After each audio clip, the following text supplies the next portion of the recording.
Oke, sahabat-sahabatku, kalau ditanya mengapa orang bisa kena Parkinson atau mengapa otak kita bisa rusak dan mengakibatkan Parkinson, atau hal-hal apa saja yang memungkinkan kita terkena Parkinson. Nah, di dalam teorinya, kalau menurut dokter seperti yang dicantumkan di dalam kalau kita cari di Google, kita googling ya, ketemu semua sebenarnya. Tapi secara sederhana aja, saya berikan gambaran sederhana di mana saya mengalami hal tersebut, sehingga mungkin mudah untuk dipahami oleh sahabat-sahabatku semua.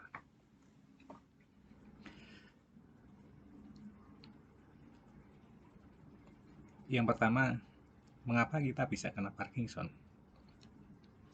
Nah, untuk sebabnya itu ada beberapa macam. Ketika saya bertanya kepada dokter tempat saya berkonsultasi, tempat saya periksa, itu dikatakan dan ditanya saya, Bapak pernah tabrakan? Bapak pernah jatuh? Ya, pertanyaan beruntung, banyak. Pernah jatuh? Bapak berada di area aroma cat yang masih basah? Bapak tiap hari berhubungan dengan polusi udara? Atau mungkin pendahulu-pendahulu Bapak ada yang pernah terkena Parkinson? Nah, jadi banyak hal yang menyebabkan kita bisa terkena Parkinson. Yang pertama tadi saya sebut sebagai pernah kecelakaan, jatuh. Nah, kalau saya flashback ke belakang, itu akan ketemu apa penyebab saya kena Parkinson. Jadi nggak terasa di tahun 2014 itu saya kan mulai gejala sebenarnya, tapi tidak saya ketahui oleh Parkinson. Nah, mundur lagi di tahun 2010 saya pernah tumburan motor, jatuh dan pingsan. Tetapi badan utuh, kepala juga utuh. Nah, saat itu tidak saya periksakan ke dokter atau ke tukang urut, tidak, karena waktu masih agak muda ya.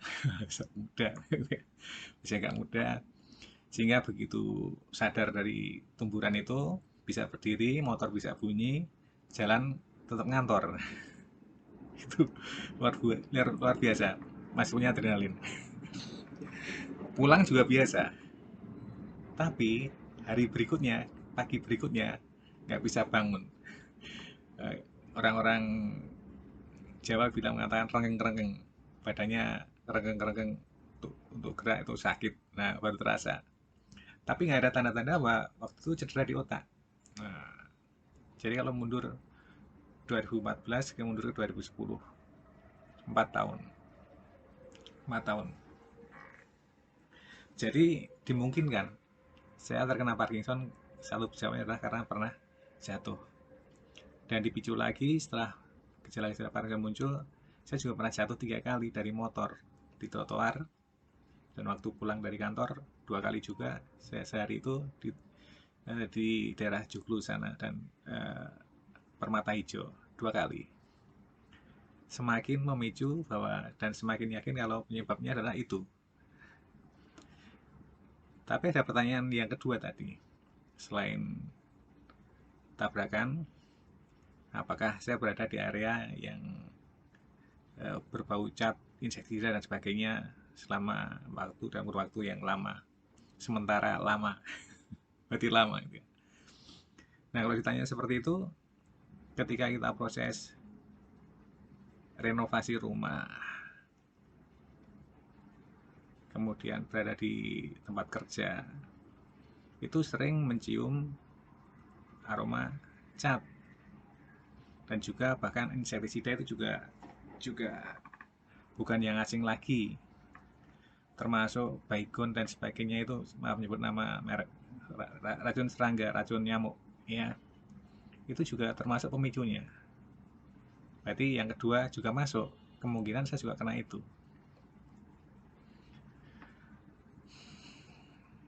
Terus yang ketiga, apakah pendahulu-pendahulu Pak Minto ada yang kena Parkinson? Nah ini saya memutar otak untuk mencari ini. Saya tanya satu persatu dari silsilahnya bapak dan ibu saya. Pertama dari bapak, sedangkan bapak sudah tiada kan, kemudian orang tuanya sudah tiada juga. Dan saya tanya ke saudara-saudara bapak, nggak ada yang kena Parkinson, dari Mbah Buyut, Mbah Canggah, Mbah Kudek-Kudek, Mbah Gantung Siwur, katanya nggak ada yang terkena Parkinson. Nah kemudian saya cari lagi silsilah dari ibu Simbo, ya Simbo dari orang tua perempuan. Secara runut ke atas nggak ada yang kena juga. Nah berarti dari silsilah tidak ada yang kena. Nah pertanyaan saya balik adalah, apakah ketika apa namanya saya kena, nanti bawah turunan saya juga kena, sedangkan faktor gennya sebenarnya nggak ada. Gitu ya. Nah kemungkinan untuk faktor yang ketiga ini saya tidak kena juga.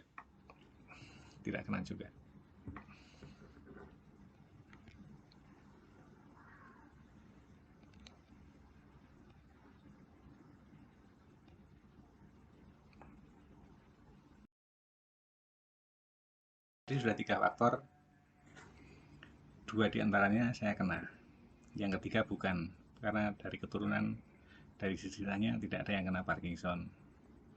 Terus apakah saya berada di area polusi udara? Kalau itu tidak salah lagi. Dari rumah ke kantor saya naik motor pagi dan sore, petang, malam.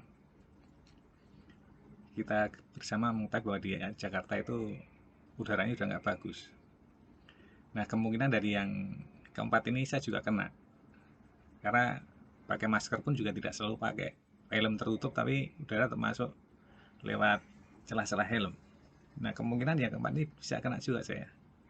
Nah, sehingga sudah ada 3 faktor yang menyebabkan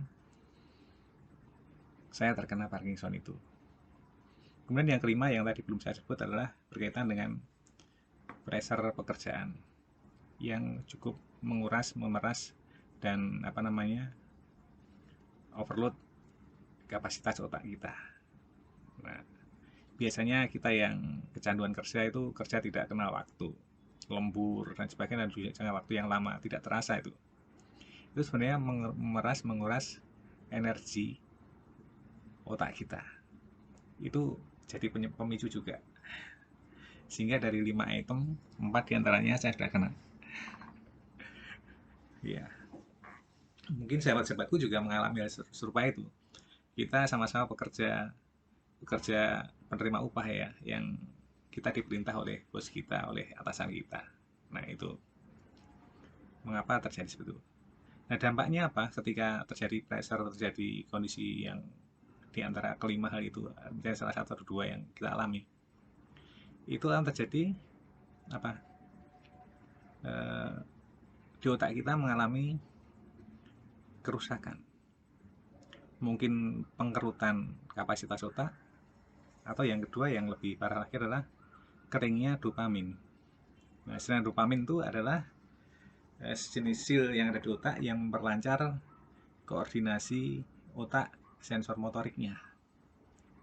Sehingga ibaratnya kalau itu sebuah mesin motor itu ya, itu dopamin itu adalah oli silnya itu ya, oli silnya. Sehingga yang penyebab gerakannya itu lancar, halus, dan kuat adalah dopamin itu. Nah, sedangkan ketika dopaminnya kering, nah itulah yang menyebabkan Parkinson itu kita derita. Maka terjadi tremor. Tremor itu gerakan-gerakan yang tidak kita sadari dan putus-putus. Nah, ketika kita sedang mengerjakan sesuatu atau mengambil barang atau mengangkat benda seperti itu, kelihatan tenaganya itu tidak mulus, tapi patah-patah. Nah, ketika tremor itu juga seperti sebenarnya tidak kita sadari. Dan ternyata dari tremor itu pun itu membakar lemak yang ada pada tubuh kita. Sehingga sebagian besar orang yang kena Parkinson badannya adalah kurus. Karena tidak disadari terjadi pembakaran energi atau lemak-lemak kita akan habis karena gerakan yang tidak kita sadari itu. Dulunya saya juga bertanya, loh gila, saya bisa turun sampai 15 kilo. Dari 70 kilo, berat badan saya tinggal 55. Gitu. Ternyata tidak saya sadari terbakar sia-sia oleh gerakan tremor itu. Nah, sekarang ketemu ya. Secara sederhana kita ketemu penyebabnya dan akibatnya seperti apa. Nah, sehingga ketika dopamin itu terkering, maka sendi-sendi kita pun akan ngunci, otot-otot kita, saraf-saraf kita akan ngunci, digerakkan susah, kaku, atau kalau sedang berdiri terasa seperti ada magnetnya di telapak kaki sehingga nggak bisa diangkat, nempel pada bumi gitu ya. Luar biasa, kita punya magnet yang besar berarti. Ternyata itu Parkinson. Nah, kemudian juga kita mau berjalan juga susah, keseimbangan kita diserang. Sehingga keseringan orang kena Parkinson juga mudah jatuh. Nah, ini yang berbahaya seperti itu. Nah, sekarang gejala-gejalanya apa yang mungkin tidak kita sadari ya. Ya. Kadang kita menganggap sepele atau remeh. Dulu ketika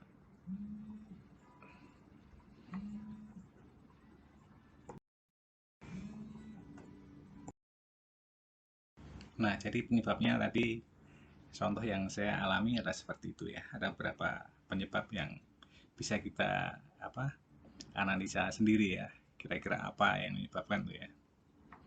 Sehingga kalau dari 5 item tadi, sahabat-sahabatku diantaranya mengalami, nah itu mungkin next dari sekarang perlu berhati-hati dan perlu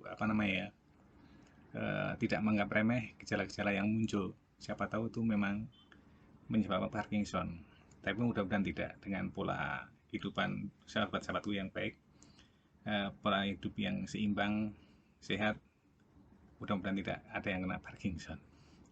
Ya, gejala-gejala yang muncul. Kadang kita menganggap remeh. Dulu ketika kakek nenek saya masih itu ya, kadang-kadang jadi cucu itu sok kurang ajar. Ya sudah tua emang kadang kesandung kan. Ketika pakai sendalnya teklek dari kayu itu, keserimpet jatuh. Nah, Simbah sih nggak ngelihat kalau anaknya yang kesandung, dianya matanya tidak untuk lihat, makanya kesandung. Saya ingin mengatakan apa? Kadang-kadang gejala itu sepele, seperti kita mudah tersandung gitu ya. Rasanya kita udah mengangkat kaki melewati bagian tanah yang berinjil itu ya, bagian tanah yang agak tinggi gitu ya, tapi masih kesandung. Nah, itu bisa jadi gejala-gejala awal dari Parkinson juga. Karena salah satu item yang penting dan perlu kita ketahui, Parkinson itu terjadi penurunan fungsi motorik.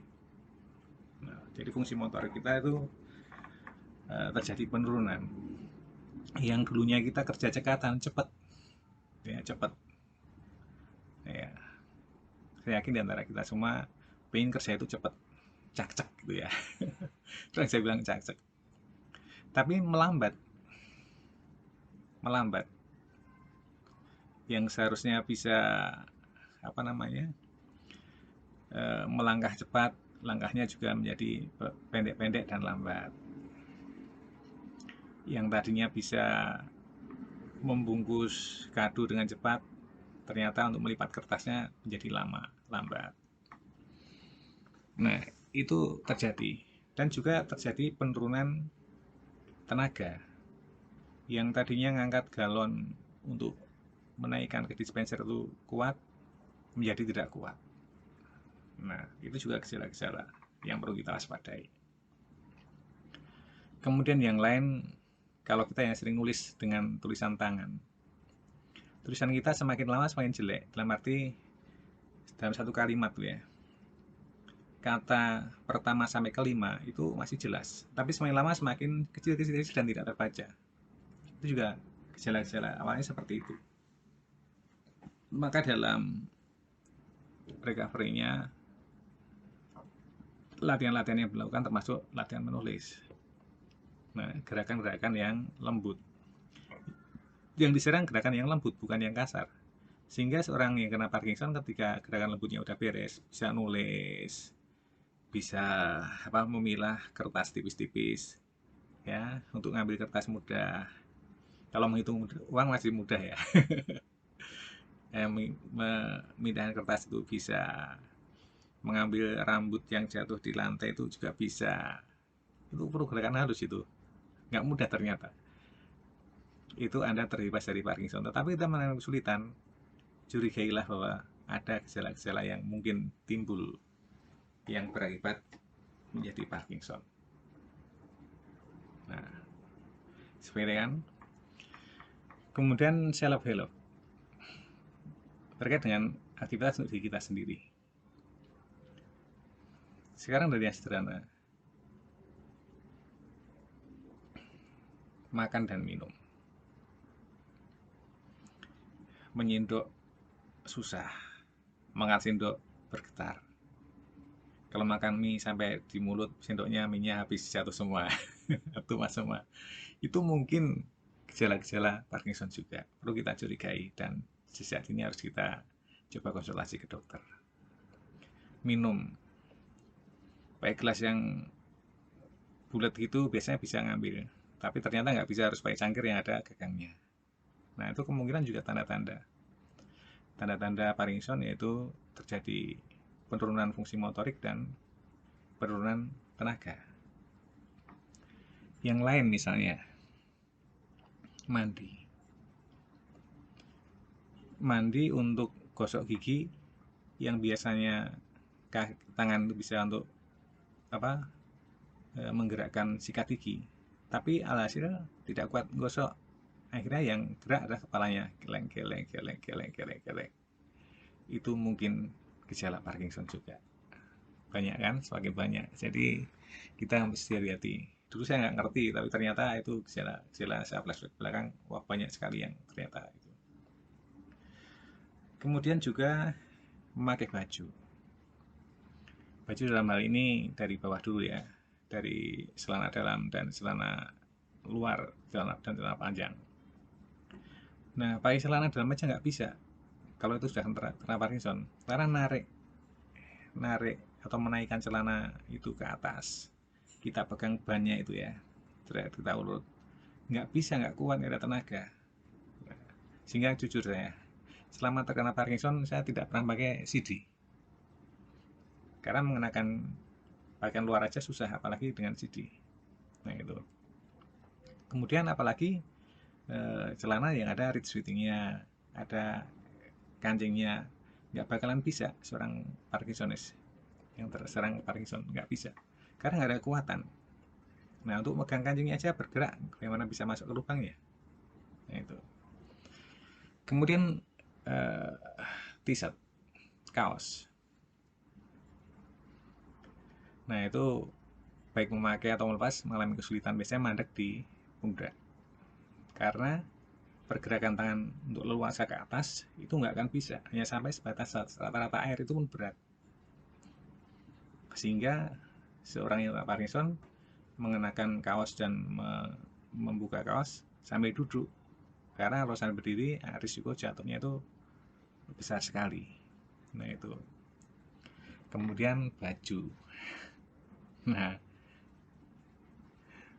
baju dari dulu setelah terkena itu jarang saya kancingkan, bukan karena bisa ngancingkan nggak bisa buka, dua-duanya nggak bisa, ngancing dan bukanya itu sama-sama nggak bisa, makanya aja susah. Nah, kancingkan baju nggak bisa, itu perlu curigai apakah hanya gejala memang kesulitan dalam mengancingkan baju karena kecilnya lubang kancing bajunya, atau bagaimana, atau karena bajunya masih baru, atau memang gejala Parkinson. Itu perlu kita waspadai juga. Nah, sederhana ya. Kemudian yang lain, apakah pernah kita tergigit bibirnya ketika makan, tergigit lidahnya ketika makan, tergigit pipi dalamnya ketika makan? Nah, itu juga perlu hati-hati, diwaspadai. Jangan-jangan itu terjadi karena gejala Parkinson. Maka dalam video sederhana yang saya buat, saya juga sharekan, awas bibirnya tergigit.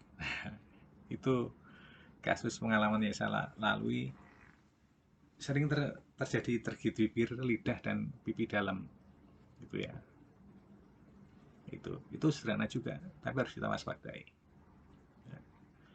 Kemudian kita sering, ataukah kita mengalami, kalau bicara seperti saya agak sama apa, dibarengi dengan gerakan geleng-geleng itu ya, lehernya itu ya, mengleng kalau Jawa bilang itu, apa terjadi juga, jangan-jangan juga itu gejala Parkinson.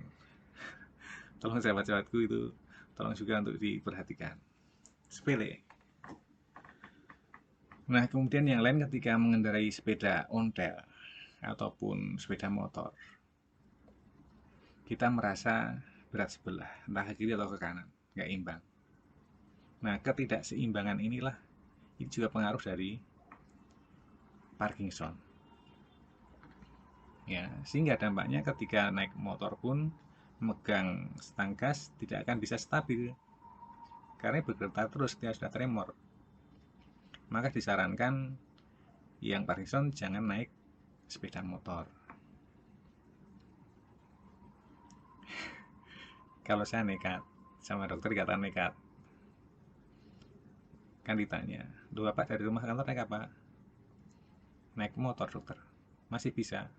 "Bisa, dokter." "Wah, itu namanya bukan bisa, Pak, tapi nekat." Bapak nggak boleh naik motor. Itu udah akhir-akhir saya periksa itu dengan dokter itu, dan saya sudah tidak berani lagi ke kantor naik motor, bahkan tidak berani kantor lagi alias cuti. Gitu.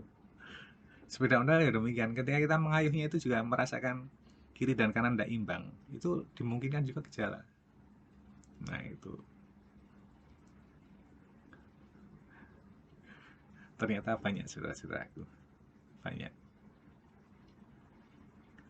Baik, saya potong dulu, nanti tidak terlalu panjang. Ketika mendengarkan nanti tidak terfokus juga, nanti lanjut di video berikutnya saya sambungkan ya. Tapi jangan lupa, tolong supaya saya juga rajin mengupload video sederhana seperti itu untuk menularkan pengetahuan dari pengalaman yang saya alami. Tolong jangan lupa klik like, kemudian berikan komentar, dan juga subscribe dan di-share ke teman-teman. Sampai jumpa di video berikutnya.